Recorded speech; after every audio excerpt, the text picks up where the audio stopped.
This is Gerardo Del Real with Resource Stock Digest. Joining me today is Livio Filice. He is a professional in the clean tech and renewable energy industries. I had the pleasure of meeting you, Livio, at a site visit, I believe a year and a half or so ago. We were visiting Advantage Lithium and Oro Cobre in beautiful Argentina.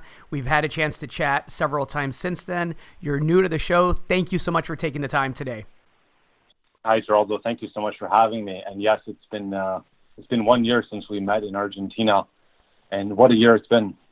It's been a heck of a year, and you know what? That's a great place to start. Let's talk about 2018. Advantage is a perfect example. It's a company that went from the 30 to 40 cent level. It got as high as about $1.50 Canadian, if I'm not mistaken, and has since pulled back and is back to the 60 cent level. There was a big fear of oversupply earlier in the year, largely due to a note from Morgan Stanley, which said that there was going to be a lot of oversupply and the prices had to come down. It has not played out that way. I did not believe it would, and we're finally starting to see some joint ventures at a premium to the current market. I'd love to get your thoughts on the Morgan Stanley note, how things have played out, and what you see happening in 2019 in regards to the lithium space.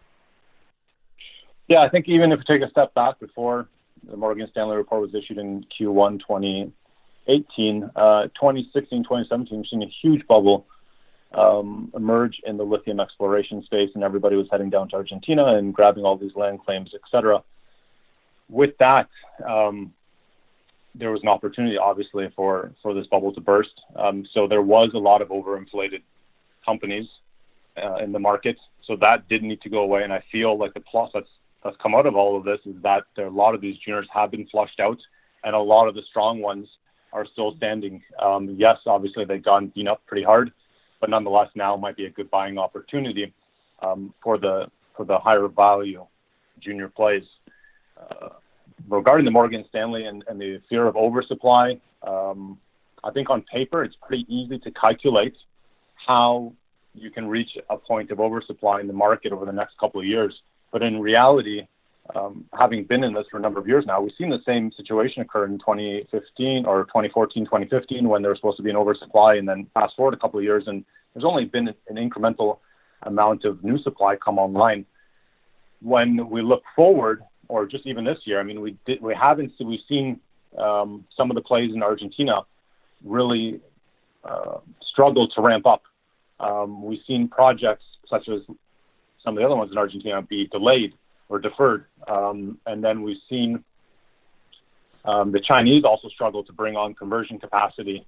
And then obviously we've seen how challenging it is for new projects to be financed. In fact, Nemaska Lithium is the only greenfield project out of dozens upon dozens of these plays that actually attracted a significant amount of capital.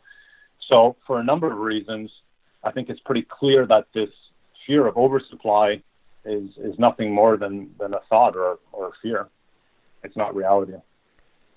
It's definitely a stock picker's market now, and I think that's a good thing. Like you said, I think this may be a great time to dip your toe back into the quality juniors that are cashed up, that have real projects.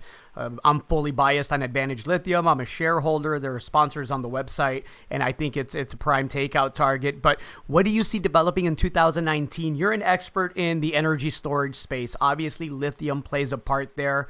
There is a rush to diversify supply that's going on globally. I was in Europe recently. You were as well. I believe you were in Paris. We were talking off the air, and you mentioned how there were riots. Can you talk a bit about that and just how you see things playing out in 2019 for the energy storage space, for lithium, and then we can talk about some of the more specific drivers there. Sure, absolutely. So from the macroeconomic standpoint, I mean, the story has always been the same, and this is why I got involved in this.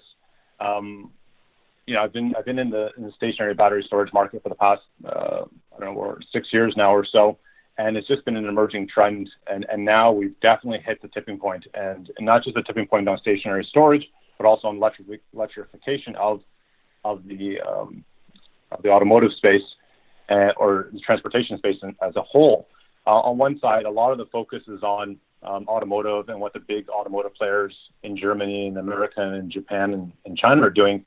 But on the other side, which also what I find pretty interesting is that we're seeing a lot of applications switch over to electric drives, obviously being powered by lithium batteries. And that's everything from forklifts. We're seeing a huge transition on the forklift market, like helicopters as well, marine applications. So you're seeing a whole slew, and almost on the daily or weekly basis, we're seeing news is about the conversion of these platforms and new battery manufacturing being required to support these applications. So that's really encouraging. We're also seeing a lot of public funding going into electric charging infrastructure. This year, we've seen a commitment from New York, New Jersey, California, all commit to spend, I don't know what it was, like up to $1 billion into public electric charging infrastructure. So that's critical in order to hit some of the numbers that are out there. And then on the stationary storage side, on the utility scale side of the business, where you see a lot of large solar and wind parks being put in, the trend has been to attach battery parks to these solar farms to manage and control the output of the PV or wind that's being generated. So we're seeing solar and wind parks be attached with anywhere from 10 megawatt hours up to 100 megawatt hours, or sometimes even larger. So the general result there is that solar and wind are going larger, and as they go larger, they require more battery parks. And the utilities are mandating that because they're having issues with over-penetration in the grid, or with the grids. So that's been an overall trend. And then on the smaller scale stuff in the energy storage business, we're seeing a huge uptake in residential energy storage. So if you take the German market, for example, we're pretty much seeing each new solar PV system that's installed be attached with a battery storage system. If we see Australia, the South, the government there is actually putting a program in place where they want to have 40,000 home battery systems installed over the next few years, and they put together a clean tech pool worth about $100 million that will give homeowners an incentive or rebate to put in these battery storage systems. And then here in North America, it's the same thing. Consumers are really inclined to want to put in these battery storage systems, whether it's for resiliency purposes or the utility has changed the net metering policy, or in the case of Puerto Rico, battery storage systems now are simply critical to maintain a normal lifestyle. So for a number of reasons, we're seeing the demand for batteries really accelerate. Yeah, I read a statistic, I think yesterday, Bloomberg put something out that said that there will be $620 billion in investment needed to have the cumulative 942 gigawatts that they're projecting by 2040. I mean, that's absolutely massive. Exactly. And that's what I find interesting is you take that and you look at the EV space and you look at all of the different types of automotive applications that could really benefit from lithium batteries. And it's also, and then you have secondary applications, obviously being stationary storage. And then I'm sure there's other things out there that are also going to benefit as the cost of lithium batteries keeps coming down. If we just look back over the past decade, the cost of lithium batteries was around $1,000 a kilowatt hour. And today, it's floating anywhere between $200 to $300 a kilowatt hour, depending on the type of battery chemistry. So as the prices come down, and I think it's at a point now where it doesn't need to come down much further to hit the mass adoption or the price points required for some of these applications. Now, China is building up its battery manufacturing capacity simultaneously. Places like California, and we touched on Paris a bit earlier, they're mandating new standards that are going to necessitate more investment. How do you feel about government mandated investment in the clean energy space, specifically batteries? And do you see that as a key driver for demand, or do you think it was going in that direction regardless? Yeah, I think it was going in that direction regardless, especially if you look at areas like Puerto Rico, for example, where resiliency for battery storage systems, it has nothing to do with any type of government program. It's just a simple fact that solar plus storage and the cost is more effective, and it makes more sense when you look at an area that's devastated on an annual basis to maintain power. So in a case like that, it's irregardless, it's happening, and it's happening in a big way out there, and it'll spread throughout a number of different regions. In California, there is the self-generation incentive program, which provides there's multiple steps, but let's say for the purpose of the conversation, it's about a 50% rebate. Right. And the amount of demand, I think there's something like there's several tens of thousands of home battery storage and commercial battery parks or systems that are now lined up in queue, or they have received the state level funding. And then at a federal level in the U.S., you have the investment tax credit, which is offering 30, I think it's 30% at this point, 30% ITC, and also it translates over for personal vehicles as well. So yeah, both the state level and the federal level incentives are really playing a big driver in incentivizing people to adopt these new technologies. What are the key drivers people should be looking at in the space, Livio? Where do you see the growth coming from? I think obviously transportation. So looking at it from an investment standpoint and saying where's the drive, what are the drivers, and where will we see that demand come out of? It's definitely going to be the top three I can think of are obviously the EV market, and I would pay close attention to investment in infrastructure, such as obviously electric vehicle chargers and that type of stuff. That's going to dictate how quickly EVs are picked up.